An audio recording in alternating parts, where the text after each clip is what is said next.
Ahora dígame la diferencia entre un hombre y el otro para entonces ir al presidente Álvaro Uribe. La diferencia como hombre. No, ni siquiera quiero discutir eso, eran totalmente opuestos. Ninguno de los dos era particularmente inteligente, aunque la gente crea que la gente que hace una fortuna de $1.000 millones es inteligencia, están equivocados. Eran audaces, eran inescrupulosos, eran crueles. Eran burdos. Crueles, terriblemente crueles, malvados, y entonces obviamente, porque la inteligencia para mí tiene que tener una base humanística y un propósito humanitario. La inteligencia es una luz, es otra cosa.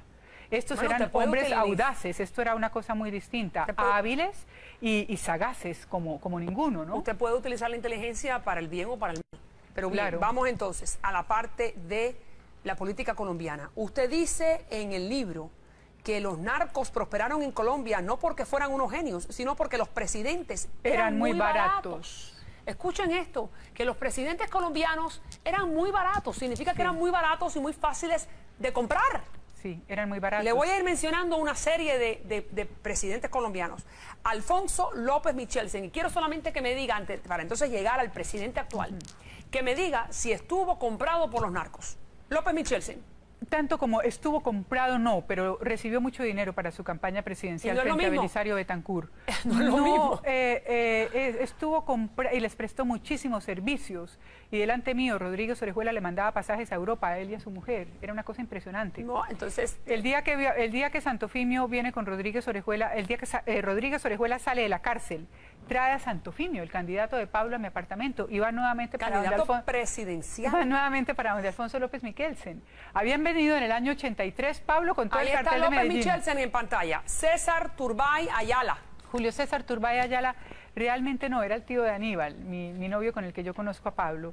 Lo que quiero es que me diga sí o no si tuvo... Julio César Turbay es muy anterior a la época es bastante anterior a la época de los narcos. Belisario Betancur. Recibió mucho dinero para su campaña frente a Alfonso López Michelsen. Es ya la época en que Álvaro Uribe está de director de la aeronáutica. Diciendo que dos han recibido dinero del narcotráfico para financiar su campaña política. Sí. Virgilio Barco. Virgilio Barco no recibió porque además era un hombre rico y un hombre de clase muy alta, pero el socio de Gilberto Rodríguez Orejuela, que se llamaba Germán Montoya, era el hombre detrás del trono en la administración de Barco. Virgilio Barco entonces no recibió él, pero recibió la gente detrás del trono. No recibió él, pero su hombre detrás del trono era socio de Gilberto Rodríguez, aunque en la Chrysler, pero no creo que en el narcotráfico, en la Chrysler, porque Gilberto Rodríguez tenía muchísimos negocios legítimos que pagaban muchísimos impuestos, al contrario de Pablo, que en eso era otra filosofía completamente distinta. Gilberto era un hombre de negocios absolutamente brillante, con muchísimas compañías legítimas. En eso se diferenciaba de Pablo. Y una ilegítima que era la de mayor beneficio económico, que era la droga. Sí. César Gaviria. César Gaviria, que yo sepa, no. Ernesto Samper. Pero de César Gaviria se rumoran algunas relaciones que me conste no, con algunos capos de otros carteles de la zona del país de donde él era oriundo. Ernesto Samper. Ernesto Samper definitivamente fue la persona que recibió los cheques para la campaña de Alfonso López Michelsen y además recibió algo así como $8 millones de los hermanos Rodríguez Orejuela para la campaña presidencial de él, en lo que se llamó el proceso 8.000. De manera que ese sí resultó carísimo, ese sí le salió caro. Andrés Pastrana. No, Andrés no. Bueno, si fue secuestrado por... fue secuestrado por Pablo, sí, Andrés no. Ok, vamos con Uribe. Vamos con Álvaro Uribe Vélez. Álvaro Uribe, que es el presidente actual de Colombia, uno de los hombres más respetados por Washington, uno de los hombres más cercanos a la administración del presidente Bush, un hombre de derecha en un mar de diferentes gobernantes latinoamericanos que están de tendencia a izquierda. Fíjese, lo que voy a leer en particular, lo que dice su libro en la página 111, para ser más exacta. Vamos a buscarlo para no... Oye, en la introducción ya cuento de entrada lo que está pasando. Fíjense, lo que dice, y preste atención usted que me está mirando en su casa.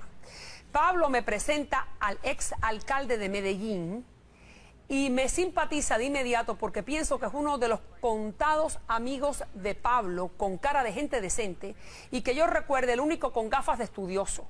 fue director de la aeronáutica civil en 1980 al 82 y ahora a sus 31 años todo el mundo le pronostica una brillante carrera política. Se llama Álvaro Uribe Vélez y Pablo lo idolatra. Sí. Mi negocio y el de mis socios es el transporte, le dice a usted Pablo Escobar, a $5,000 por kilo asegurado. Y está construido sobre una sola base, la pista de aterrizaje y los aviones y los helicópteros.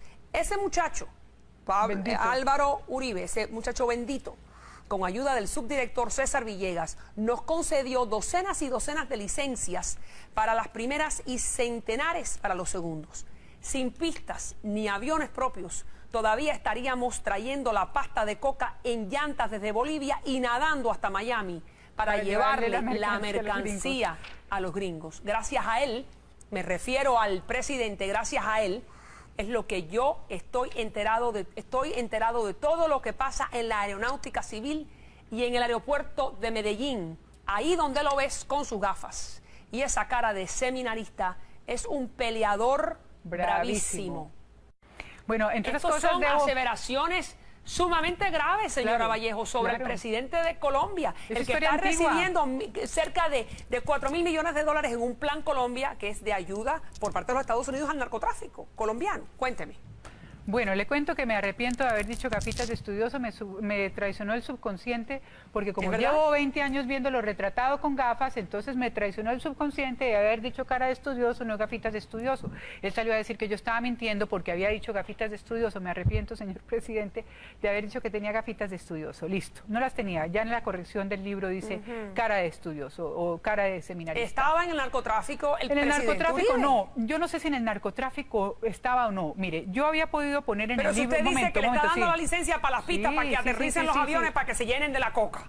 Sí, eso es darles las licencias, no ser narcotraficante. Pero Virginia... Bueno, no, momento. Entonces, venga, le digo, María Elvira, espere, déjeme termino. El narcotráfico se dispara. Todos estos tipos eran delincuentes del bajo mundo durante los años 70. Y el narcotráfico se dispara y empiezan a entrarles esos raudales de dinero entre el 80 y el 82. Es cuando esas fortunas se vuelven de billions, según Forbes y miles Fortune. de millones de millones. Según Forbes y Fortune.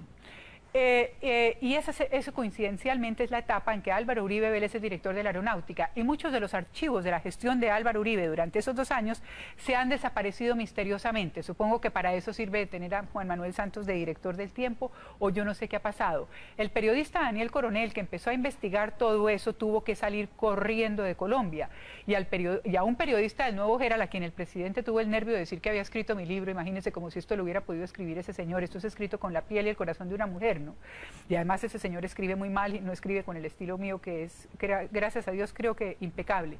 Ese también tuvo que salir corriendo de Colombia cuando el presidente dijo que me había colaborado en mi libro, lo cual es falso.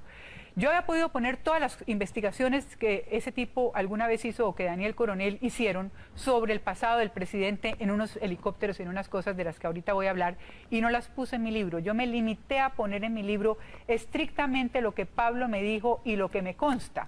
Pero hablando de Daniel Coronel, por ejemplo, él averiguó que el helicóptero que encontraron en los grandes laboratorios de Tranquilandia, que eran un complejo cocainero de 500 hectáreas con 14 laboratorios enormes, 7 aviones, 17 toneladas de coca y un helicóptero, ese helicóptero era coincidencialmente de la familia del presidente Álvaro Uribe Vélez. Cuando Coronel averigua eso, tiene que salir corriendo del país ¿Y qué hacía asilarse en los ese Estados helicóptero Unidos. allí? Nunca le pregunté a Pablo, porque Pablo y yo no hablamos de ese helicóptero. Eso es una investigación que hace un periodista muy prestigioso que se llama Daniel Coronel. Cuando al padre de Álvaro Uribe lo asesina las FARC en un intento de secuestro, Pablo me cuenta que le ha mandado el helicóptero. El primo de Pablo Escobar es José Obdulio Gaviria, asesor presidencial, primo hermano de Pablo Escobar, a quien ahora la familia de Pablo Escobar defiende porque es el pariente. La prima de los Ochoa es la embajadora en Madrid. Tanto el primo de Pablo Escobar como la embajadora en Madrid, prima de los Ochoa, salen a despotricar contra mí y a defender el gobierno de Álvaro Uribe en las emisoras españolas. Eso es como si en este país el primo de Al Capone y la prima de John Gotti tuvieran que salir a defender el gobierno ante las emisoras inglesas. Ese día este país se acabaría. Eso es lo que está pasando en Colombia. Ese es el narcoestado soñado por Pablo Escobar. Yo hablo ahí de la banda de los primos. Claro, pero un hay momentito. demasiadas coincidencias. Narcoestado, pero es un narcoestado que lo está apoyando el presidente Uribe. Sí, es el presidente pregunta. el gobierno de los Estados Unidos, porque además entre toda esa colección de joyas como Chávez y Dios mío, que hay en No, este le estoy momento en preguntando, América el presidente Latina. Uribe, en particular, está apoyando ese narcoestado, es mi pregunta. Ah, está apoyando el narcoestado, pues tiene a toda la banda de los primos metidos en el gobierno y a todos defendiéndose los unos a los otros y a todos diciendo que yo soy una mentirosa. Es muy sospechoso tener usted al primo de John Gotti y a la prima de Al Capone metidos en el gobierno. Eso no pasa sino en Colombia. Bueno, pero también en este país uno no es responsable por lo que hacen sus los familiares. Primos, sí, tiene toda uno la razón. solamente es Pero son responsable por lo demasiadas que hace uno. coincidencias. Además, mire, además le manda el helicóptero y eso todo el mundo ya está comprobado. Otra cosa es que no pudo aterrizar por mal tiempo. No, Pablo no se pone tan en esos detalles. Pablo simplemente me dice que le mandó el helicóptero. Okay, está el fíjese helicóptero lo que del dice. Yarí. El presidente va a visitar a la esposa de Pablo Escobar y a decirle que se entregue. Son amigos. Mejor dicho, hay una relación muy vieja. Y además, Hay todo una relación muy todo vieja. parece indicar que Álvaro Uribe llegó a la aeronáutica como cuota de Santofimio. De manera que son Alberto demasiadas. Santofimio, que El era candidato que de está en Pablo. la cárcel y era El candidato de Pablo. presidencial, candidato presidencial Sí, de Pablo. Ahora, fíjese sí. lo que dice el presidente de Colombia Sí. acerca de sus aseveraciones. Sí. Ha negado las acusaciones y dice que la vio usted solamente una vez en un avión, que nunca fue amigo de Pablo Escobar y que su libro lo escribió un periodista que colabora con el periódico El Nuevo Herald, periódico local de Miami, que se llama Gonzalo Guillén, para hacerle daño a él. ¿Usted qué le Imagínese, responde al presidente? primero que todo hay que leer cómo escribe Gonzalo Guillén y usted se da cuenta que no tiene nada que ver con el estilo en que yo escribo. Uno. Bueno, en segundo lugar, Gonzalo Guillén es mi enemigo y mi detractor. De manera que no veo a ese sujeto y no tengo nada que Escribiendo ver su con él. libro. Y además habla pestes de mí y yo hablo también pestes de él. De manera que me inspira el más profundo rechazo. En tercer lugar, dice que no solamente no escribió mi libro, sino que no se lo piensa leer. A Dios gracias, porque no tiene el estilo literario, porque él tiene un estilo Ok, literario que él nunca tendrá. Lo que dice el presidente. Lo que dice el presidente, que me vio una vez, no, me vio 2 veces. Yo nunca he dicho que sea amiga de él. Es que yo jamás he dicho que yo sea amiga de los presidentes de mi país. Los conozco a todos, los he entrevistado a la mitad y nunca he dicho que sea amiga de ningún presidente ni tampoco de él. Lo vi 2 veces. Una vez que Pablo nos presentó cuando era un muchacho jovencito, tenía 31 años, cara seminarista. Y otra vez cuando se acerca a saludarnos en el aeropuerto de Medellín, yo voy, es la vez que me estoy despidiendo de Pablo. Voy además en un estado emocional muy terrible. Le he dicho adiós, sé que es la última vez que lo veré con vida. Y los 2 muchachos que van a llevarme al aeropuerto se saludan con los 2 muchachos o los 2 señores que están con Álvaro Uribe. Y cuando Álvaro Uribe y yo cruzamos unas breves palabras de saludo, los de Álvaro Uribe le dice a los muchachos de Pablo, saludos al patrón. Me pongo ante un detector de mentiras y todo esto no es rigurosamente cierto. Entonces, ¿usted está dispuesta Sí. a pasar un detector de Sí. mentiras y Sí. avalar a través de ese proceso de que Pablo Escobar le dice a usted que Álvaro Uribe en un momento trabajó para él?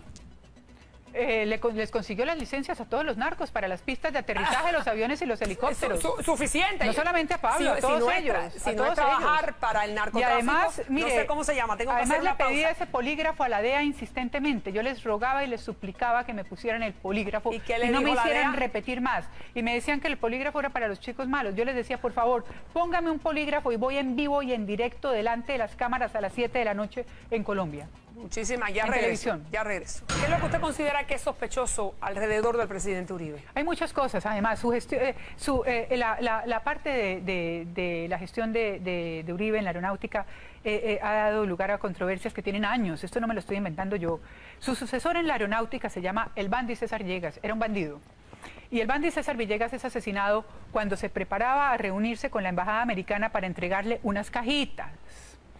¿Qué contenían qué? ¿Qué contenían las cajitas? Nunca supe qué contenían las cajitas. Ya he sabido que fue muerto recién elegido Álvaro Uribe, fue asesinado, cuando se iba a reunir al otro día con un funcionario de la embajada americana. También, cuando muere asesinado a manos de las FARC, el padre del presidente, los avisos fúnebres que invitan al entierro del padre del señor actual presidente de la República son de Medellín sin tugurios y de los socios de Pablo, los hermanos Ángel.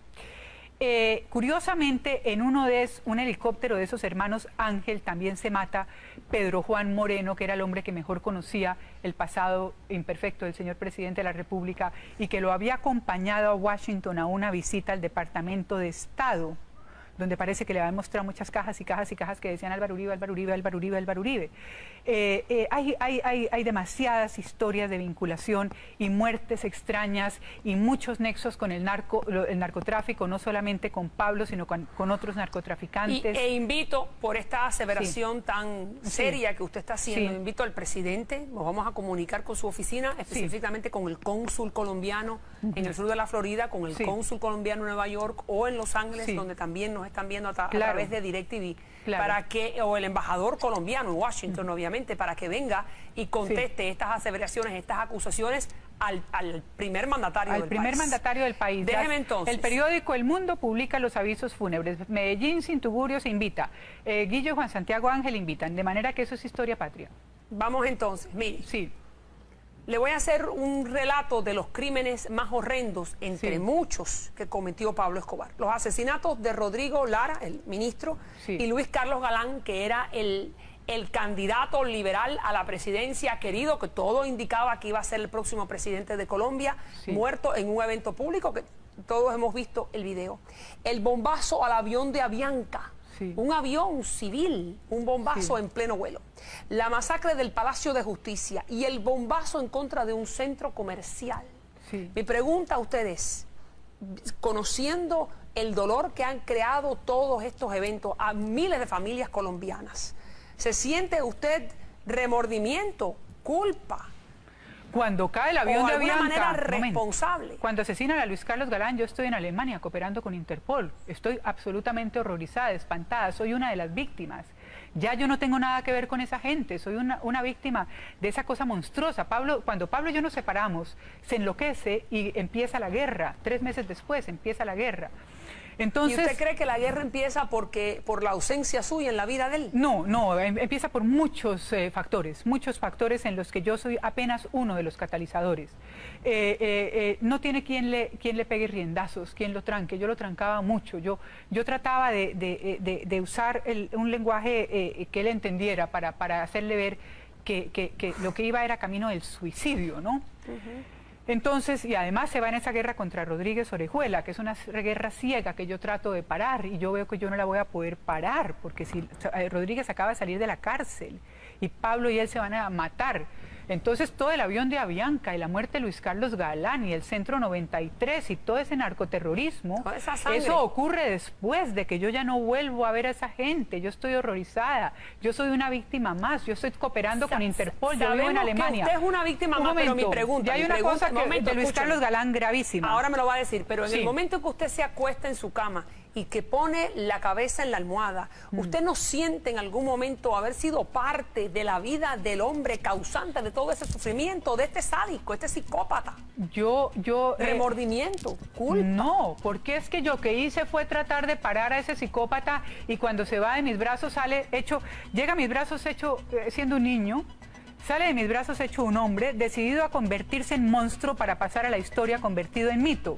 Yo no puedo, trato de frenarlo y no puedo hacer nada, y se va, y ya me quedo yo llorando y destrozada y despedazada porque no hay nada que pueda hacer.